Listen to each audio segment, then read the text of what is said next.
오늘은 절기 시리즈의 마지막 완결판인 초막절에 대해 살펴보겠습니다. 오늘날 세상에서 성경을 무슨 짜집기 된 조작된 책이라느니 아니면 고대 세계 곳곳에서 전해 내려오던 신화들에서 따온 표절품이라느니 하면서 성경에 대한 가치와 권위를 무너뜨리려는 말들이 난무합니다. 물론 그런 세태가 거대한 사탄의 물타기 작전의 일환이기는 하지만 성경에 대한 올바른 지식이 없는 사람들은 그런 말들에 휘둘리며 하나님과 성경에 대해 반감을 키워가게 되는 거죠. 그러나 성경은 그런 좀스러운 주장들에 흔들리거나 위축될 책이 결코 아닌 것입니다. 그들이 성경에 대해 애써 외면하려는 가장 중요한 성경의 가장 결정적인 가치는 성경이 철저히 미래에 오실 예수님, 그것도 초림과 재림에 관한 치밀한 예언서라는 것에 있다는 겁니다. 그들도 이런 사실을 잘 알고 있기 때문에 성경의 기록 연대기를 조작해서라도 그런 것조차도 부정하려고 하지만, 그러나 예수님에 관한 그런 예언들이 한두 가지가 아니고 수백 가지의 예언들이 이루어져 있으니 그런 사실들을 전부 다 부정하는 것은 불가능할 것입니다. 이 절기에 대한 것만 봐도 그렇지요. 모세 때에 기록된 출애굽 시대의 사건들로 생성된 유월절이며 초실절이며 오순절에 담긴 예언들이 예수님의 생애에 어떻게 이루어졌는지를 보여드리지 않았습니까? 그런 예언의 성취에 대한 증거는 몇 날 며칠을 논해도 다 알 수 없을 만큼 많은 증거들이 있는 것입니다. 그리고 이제는 초림 예수님에 대한 예언만이 아니라 성경 곳곳에 기록되고 또 요한계시록에 집중 기록된 재림의 때에 이루어질 예언들이 정교하게 성취되는 것을 확인하게 된다면 감히 어느 누구도 성경이 조작된 책이라는 그런 싸구려 주장들은 할 수 없을 겁니다.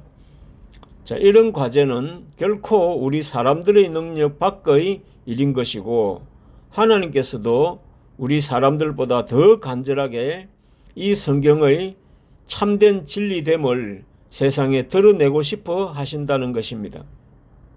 그러니 때가 되면 이 예언들이 성취된 사실을 하나님께서 친히 만천하에 드러내시며 그 진리 앞에 온 인류를 굴복시키시고 홀로 높이 경배받으실 일이 있을 것입니다.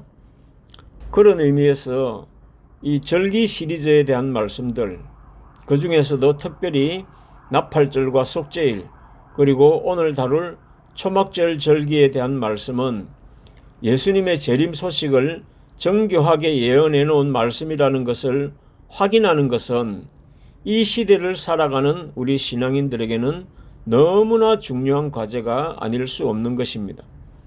그런 무게감을 안고 오늘 절기의 마지막 주제인 이 초막절에 대한 말씀을 살펴보도록 하겠습니다.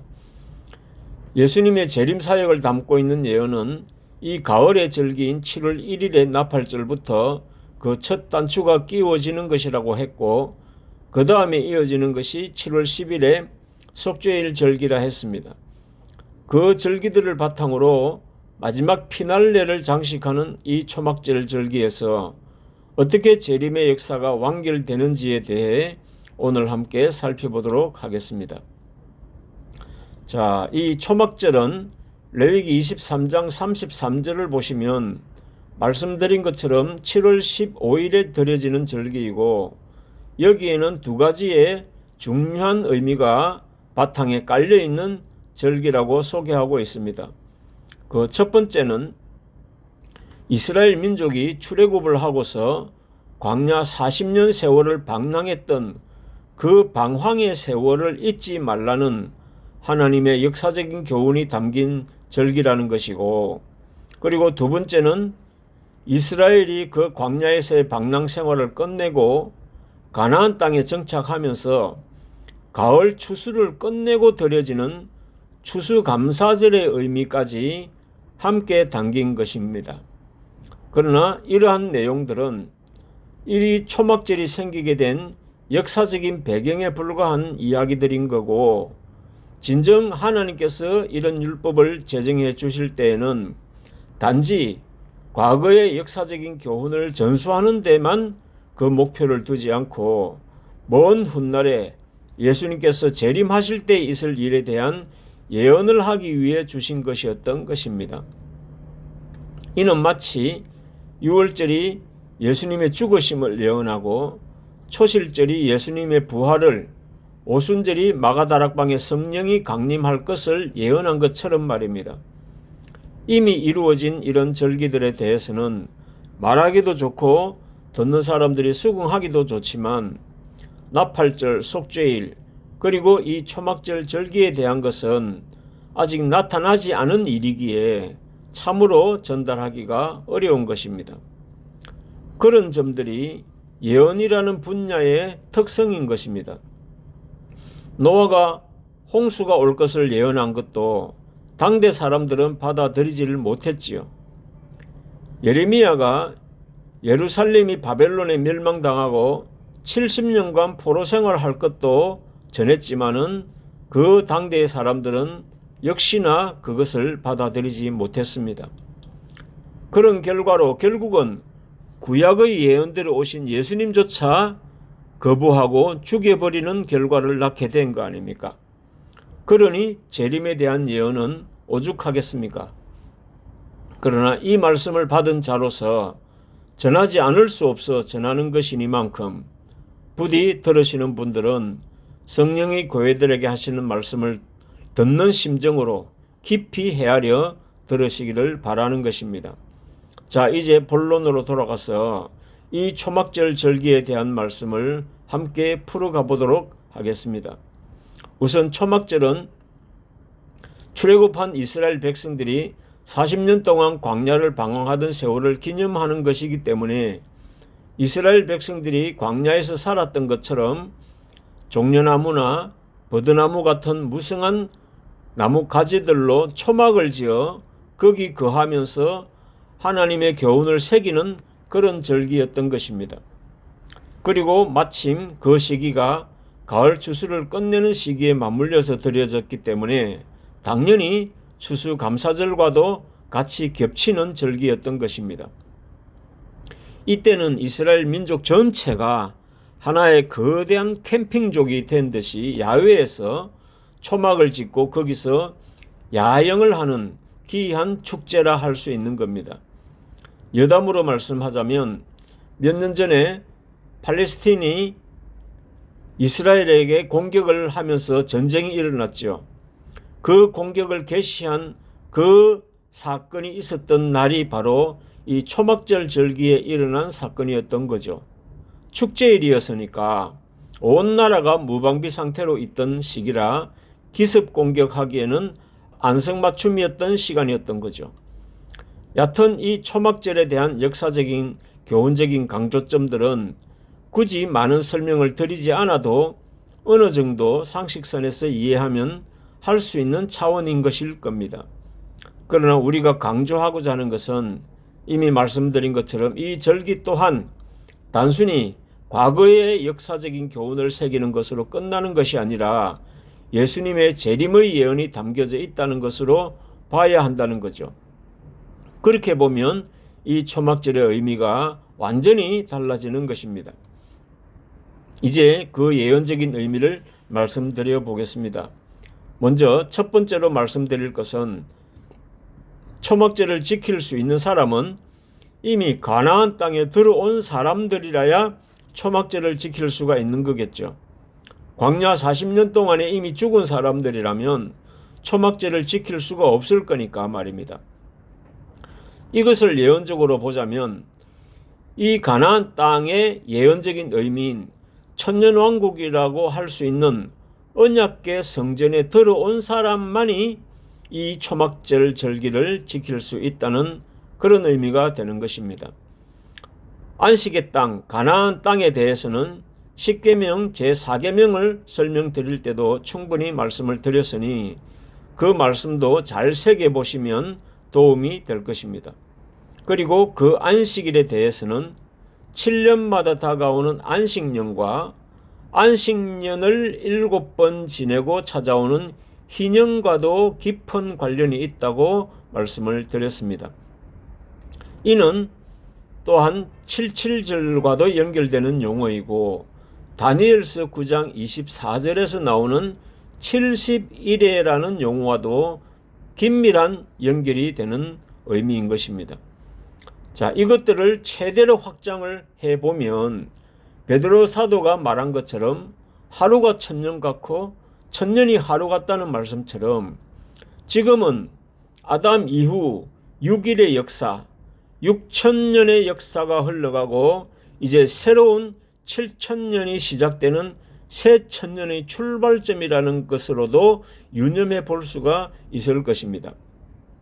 이 말은 진정한 초막절은 이 7천년의 시대적인 의미를 깨닫고 진정한 안식의 시대를 받아들인 사람들만이 누릴 수 있는 절기라는 말인 것입니다. 분명 이 시대의 상황이 이런 중요한 시기와 맞물려 있는 시대이고 이런 시대에 이런 예언의 말씀들이 우리 귀에 들리고 있다는 것은 참으로 예사로운 일이 아님을 감지하시면 좋겠다는 간절한 열망을 전해드리는 바인 것입니다. 초막절에 대한 또 다른 한 가지의 의미로는 이 시기가 추수를 끝내고 맞이하는 절기이다 보니 추수감사절 성격도 함께 띠고 있다고 말씀을 드렸습니다. 추수감사절이야 세상 어느 나라 어느 민족에 없는 곳이 없지만 성경이 말하고자 하는 추수감사절은 단순히 곡식의 추수를 말하는 것이 아니라 했습니다. 이는 오순절이 맥추절이고 이 맥추절의 맥추 열매는 저 밭에 널려있는 보리농사가 아니라 마가 다락방에 모인 120명이 맥추의 열매라고 말씀드린 것과 맥을 같이 하는 거겠죠. 그런데 이제는 봄철의 추수가 아니라 가을의 추수라는 겁니다. 마태 13장에서 가라지 비유가 나오는데 거기에 알곡과 가라지가 한 밭에서 자라다가 추수 때가 되면 갈라지는데 그 추수 때를 예수님은 세상 끝이라고 말씀을 하셨습니다. 그러니 이 초막절에 지내는 추수감사절은 오순절의 맥추 열매와는 또 다른 의미와 가치를 가지는 용어일 것입니다. 예수님의 초림 때에는 마가다락방에 모인 120명이 맥추의 열매였다면 이제 재림 때가 되면 계시록 14장에서 말씀하시는 바와 같이 시온산에 모인 첫 열매 14만 4천 명이 온 인류 가운데서 거두어지게 되는 처음 익은 열매라는 겁니다. 이 14만 4천에 대해서는 여전히 기독교계에서 논란이 많은 숫자이지만 이를 계시록 7장 3절에서는 하나님의 종들이라고 분명히 말씀을 하고 있으니 이 숫자는 계시록 7장 9절에서 나오는 셀 수 없는 흰옷 입은 무리들과는 엄연히 구별되는 숫자라는 것은 분명한 것일 겁니다. 만일 여러분들에게 이 둘 중에 하나를 선택하라면 여러분은 이 첫 열매인 14만 4천에 속하기를 원하시겠습니까? 아니면 셀 수 없는 흰옷 입은 무리들에 속하고 싶으시겠습니까? 이렇게 물어보면 대답은 명백할 것입니다. 이런 명백한 논리로 여러분들은 이 14만 4천이라는 숫자를 받아들이셔야 하는 겁니다. 우리 인생들은 1년을 단위로 씨를 뿌리고 추수를 하지 않습니까? 그렇다면 하나님은 몇 년을 단위로 씨를 뿌리고 추수를 하실까요? 여러분들 놀라지 마시기 바랍니다.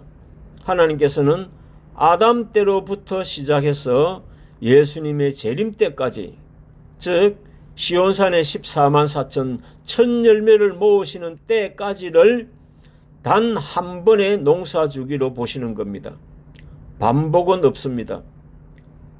다시 말씀드리면 하나님의 농사는 6천년에 한 번 추수하는 걸로 끝나는 농사이고 그 이후 7천년의 천년은 안식의 시대인 것입니다.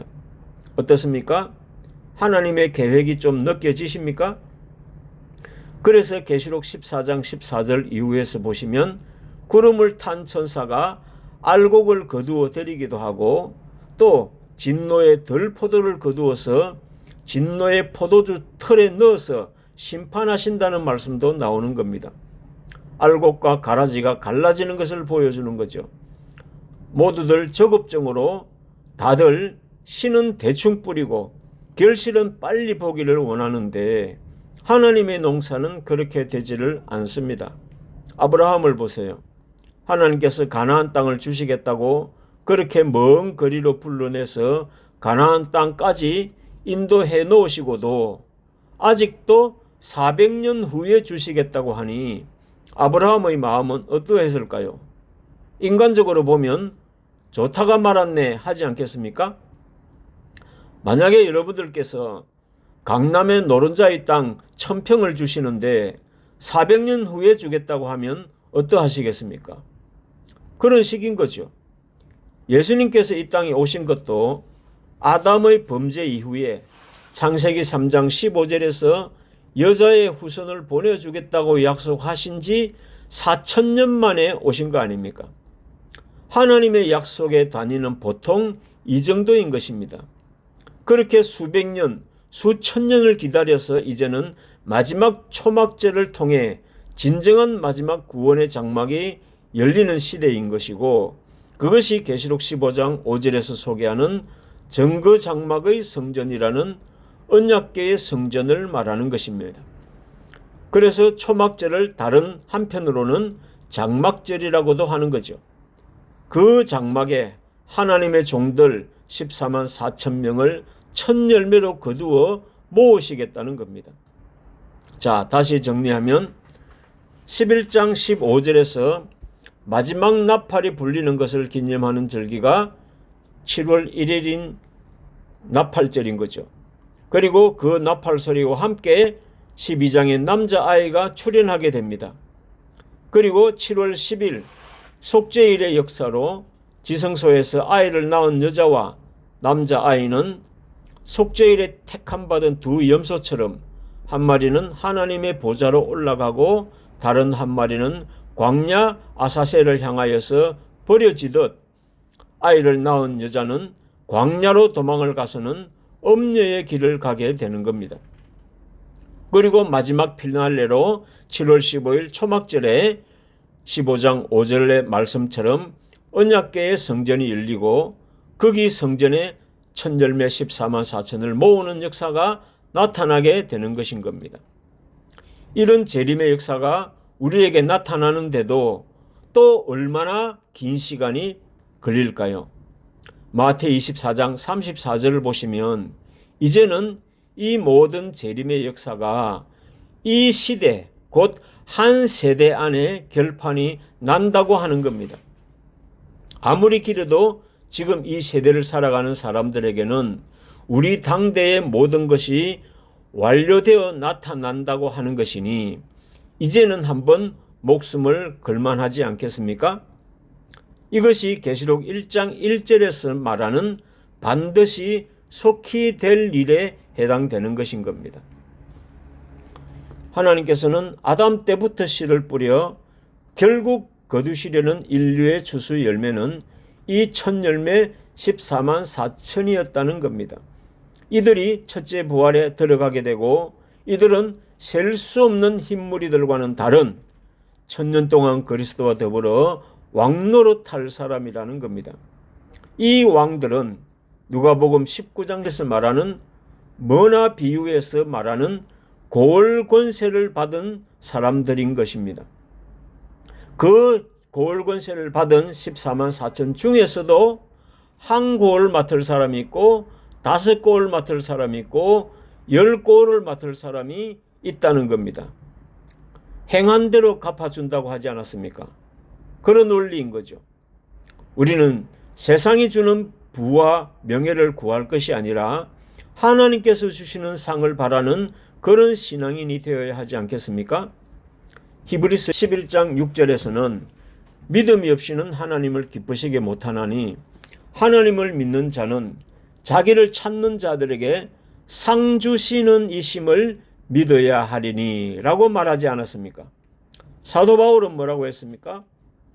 우리는 하늘에서 내리는 상을 얻기 위해 다름질을 한다고 했고, 그 다름질하는 사람들은 모든 것을 버리고 전심전력을 다해야 이 상을 받을 수 있다고 하지 않았습니까? 신앙인들 중에는 두 가지 신앙인이 있습니다. 하나는 하나님의 말씀을 있는 그대로 믿으려고 하는 신앙인과, 그 다음은 하나님의 말씀을 자기 믿고 싶은 것만 믿는 신앙인일 것입니다. 이사야 66장 2절과 5절에서 하나님께서 원하시는 사람은 하나님의 말씀으로 인하여 두려워 떠는 그런 사람들을 긍휼히 여기신다고 하신 겁니다. 지금 현재 계시록의 역사는 과연 나팔절과 속죄일과 이 초막절 역사 가운데 과연 어디까지 진행되었을까요? 성경을 모르면 계시록 역사가 다 끝날 때까지도 알아차리지 못할 겁니다. 노아 때도 노아 홍수가 와서 다 죽을 때까지도 사람들이 깨닫지 못했다고 했습니다. 지금 세상에서 펼쳐지는 수많은 징조들이 있음에도 눈에 보이는 사건 사고들도 보고 분별하지 못하는데 어찌 보이지 않는 영의 역사요 말씀의 역사가 진행되는 것을 알아차릴 수가 있겠습니까? 오늘로서 이 절기에 대한 시리즈가 마무리가 되게 되었습니다.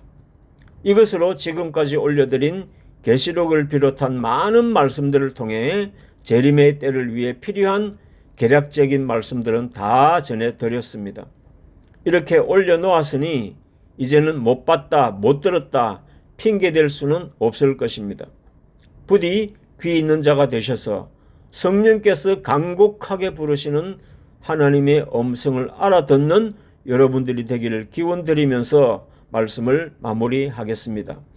이 영상을 보신 분들은 저희 교회의 예배 상황이나 많지 않은 무리들이 얼마나 진지하게 성실하게 이 시대를 준비하며 살아가고 있는지에 대한 영상들을 다 올리고 있으니 잘 보시고 함께 참여하실 분들은 참여하시기를 바라겠습니다. 그리고 영상으로 다 담을 수 없는 훨씬 더 많은 내용의 말씀들은 오프라인에서 더 공유하게 되기를 바라겠습니다. 부디 하나님의 크신 은혜가 넘치기를 기도드리겠습니다. 감사합니다.